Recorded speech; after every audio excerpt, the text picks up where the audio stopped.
Assalamualaikum warahmatullahi wabarakatuh. Selamat pagi semuanya. Alhamdulillah, Talk Show APLI yang merupakan rangkaian acara APLI Convention 2020 akan kita mulai ya.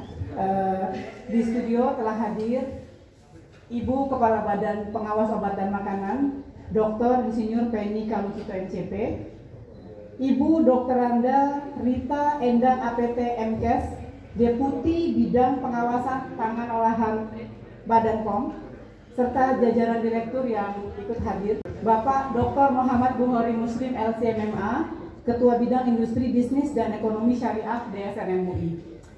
Luar biasa narasumber kita hari ini. Materi yang akan dibahas sudah bisa baca semuanya. Pentingkah halal produk dan sertifikasi syariah dalam industri direct selling di Indonesia? Sebagaimana kita ketahui, untuk menumbuhkan satu koordinasi erat antara pemerintah dengan pelaku usaha ya dalam hal mengatasi persoalan-persoalan krusial di negara ini.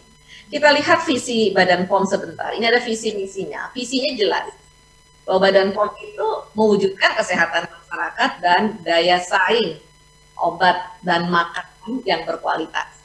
Terminologi obat dan makanan saya dapat sampaikan di sini adalah dengan komoditi obat, ya, obat dan makanan, obat, kemudian obat tradisional, kosmetika, suplemen kesehatan, dan pangan organik. Itu kita sebut obat dan makanan ya secara visi. Kemudian misinya bisa dilihat di depan sini, ya, pengembangan industri, termasuk keberpihakan pada UMKM, efektivitas pengawasan, baik obat dan makanan, SDM yang kuat, kemudian kebijakan. Ibu Bapak sekalian yang bagaimana peran Badan POM dalam pengawasan market, post market, dan terobosannya? Kita lihat skema otoritas pengendali. Nah, kita lihat perizinan ini Badan POM memberikan relaksasi, kemudahan.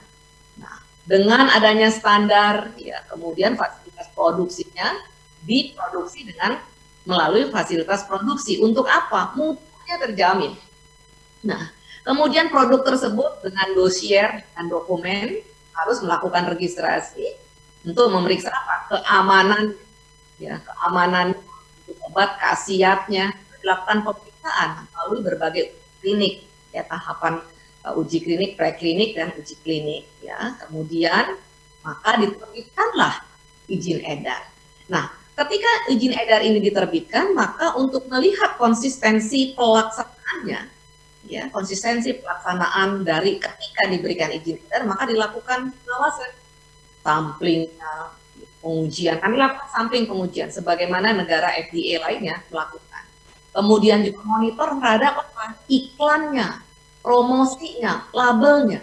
Itu kami lakukan monitoring. Ya. Nah, kemudian juga pemeriksaan sarana, pemeriksaan distribusi. Ibu Bapak sekalian, kami sampaikan bahwa sistem layanan publik Badan POM sudah 90% menggunakan sistem online. Jadi tidak sulit untuk melakukan sistem registrasi, ya, sangat-sangat mudah. Nah, karena itu Ibu Bapak sekalian jangan ragu untuk bertanya kepada Badan POM, ya, karena ada Halo Badan POM 1500533 untuk tanya bagaimana prosesnya. Setelah masuk sangat mudah, ya. Selain itu juga kami punya berbagai media sosial, ada Instagram yang selalu menyampaikan bagaimana untuk masuk perizinan registrasi di Badan POM. Untuk produk kami siapkan juga dengan QR code sehingga mudah masyarakat untuk melihat apakah sudah terdaftar, nama produknya apa, intinya apa. Dan hal ini tentu saja untuk menghindari ilegal produk. Di dalam mengawal, Badan POM juga pengawalan dilakukan terhadap produk JKN, ya. Nah, Badan POM sebagai anggota daripada Jaminan Kesehatan Nasional melakukan evaluasi khasiat, keamanan, ya, izin edar, maka sebagai anggota Fornas, Formularium Nasional yang diketuai dari Kementerian Kesehatan. Badan POM juga memberikan informasi apakah produk ini sudah terdaftar atau tidak. Ini terkait dengan obat. Nah, selanjutnya juga 33. Artinya mau tidak mau siapapun produsen atau penjual yang ingin memperdagangkan barang di negara kita, maka harus ada logo halal, sertifikat halalnya. Kenapa itu? Ya karena undang-undang ya. Sehingga dari undang-undang itu Bisa next ini Mas, nggak bisa jalan ya. Baik, nggak apa-apa. Next. Nah, lanjut lagi. Baik, saya begini. Sehingga dari undang-undang itu tahun 2019 kemarin Presiden kita Bapak Jokowi mendeklarasikan. Deklarasinya apa? Di bawah lagi Mas, next bawahnya. Bisa lanjut. Nah, Hope. Apa deklarasinya ini? Indonesia itu pengen menjadi halal dunia, menjadi pusat ekonomi syariah terkemuka di dunia. Ini presiden loh ini. Karena ini komitmen. Kenapa? Karena negara kita adalah mayoritas Muslim. Hampir 90% penduduk kita Muslim, ini terbesar di dunia.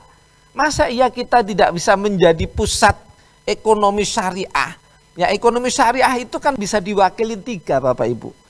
Karena pertama lembaga keuangannya, nanti perbankannya, asuransinya, pasar modal, IKNB, pengen menjadi contoh di dunia. Yang kedua lembaga bisnis. Nah, termasuk bisnis itu MLM-nya ini. Gitu, ada MLM, ada hotel, ada rumah sakit. Pengen dunia itu melihat Indonesia itu punya kajian standar halal yang terstandar gitu. Dan ini alhamdulillah sudah terbukti. Misalnya begini, kajian-kajian akademik di kampus-kampus gitu misalnya tentang MLM lah, yang kalau di Indonesia itu disebut PLBS, penjualan langsung berjenjang syariah. Kalau diskusi di kampus-kampus, di jurnal atau disertasi, itu memang ada 2 perdebatan ulama antara yang menghalalkan dan mengharamkan. Tulisan-tulisan ulama di Timur Tengah rata-rata mengharamkan, MLM itu haram loh, MLM haram loh gitu.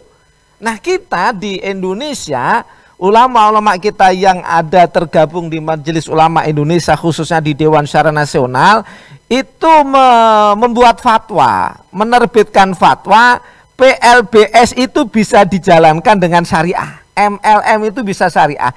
Dan ini saya kira, ini menurut saya, ini bisa salah ya, ini pertama di dunia loh, punya standar MLM syariah. Karena saya sampai saat ini belum menemukan data di negara mana gitu yang punya standarnya. Nah, ini artinya kita insya Allah akan menuju yang tadi nih, pusat ekonomi syariah terkemuka di dunia. Wah, luar biasa.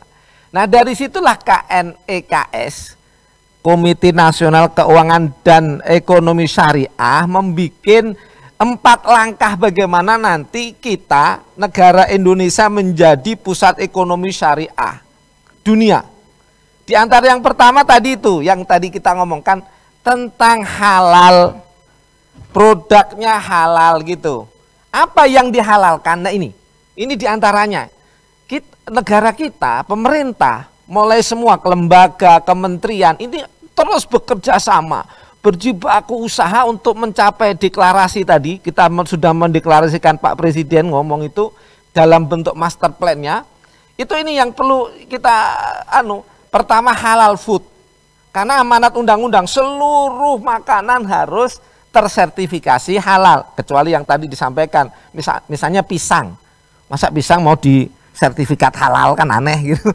Kan cuma seminggu hancur.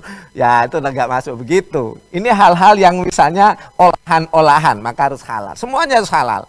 Nanti ada halal finance, ada Muslim friendly tourism.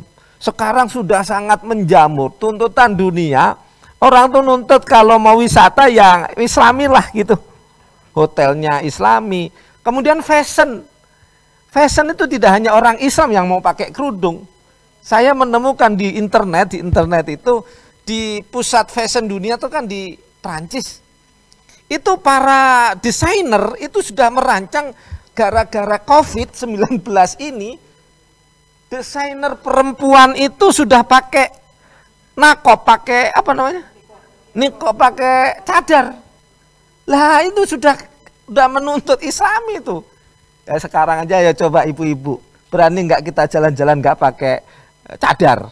Nggak berani. Jadi ternyata cadar itu bisa menjadi kan keren kan itu.